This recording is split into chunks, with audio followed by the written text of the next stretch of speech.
the need of the hour is unity for the sake of achieving the first point, establishing Islam for the Muslims, establishing sovereignty, ending oppression.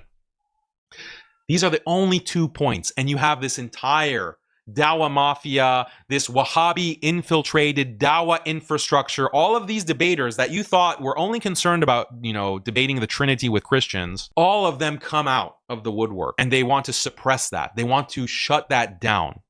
What does that tell you? There's a reason that we are in the state that we're in today as an ummah. There's a very clear reason. You can't blame it all on non-Muslims, oppressors, and these tyrants. You can't put all the blame on them. There is a religious infrastructure that is committed to teaching a version of Islam, a distortion of Islam, that validates and perpetuates a system of secular control, Zionist control, Western control over Muslims. They're going to feed you and sell you a distortion of Islam that makes you think that Islam is perfectly acceptable with the status quo in which we're living, as a group of isolated Muslim factions divided by nation that view religion as just like a private thing that you do in your house. And, being a good Muslim means just doing your prayers and fasting in Ramadan. But the way that your family is organized, the laws of your marriage that your wives and your husbands have to abide by, how to raise your children, how to educate your children, the laws of the society in which you live, the structure of the masajid in which you attend, the organization of the Muslim population into these enclaves, these isolated nations that can't work together because that is somehow not allowed.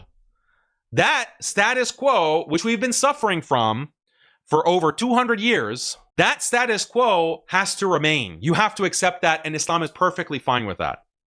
And you as a Muslim need to be perfectly fine with that. That's the Dawah infrastructure that has been imposed on you, and it's designed to prevent you from seeing the truth.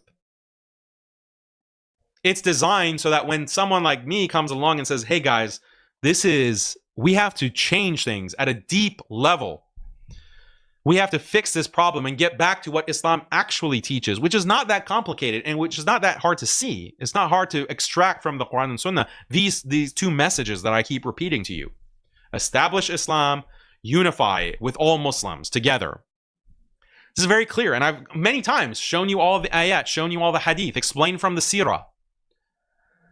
But I'm seen as this kind of black sheep. I'm seen and I'm portrayed as some kind of...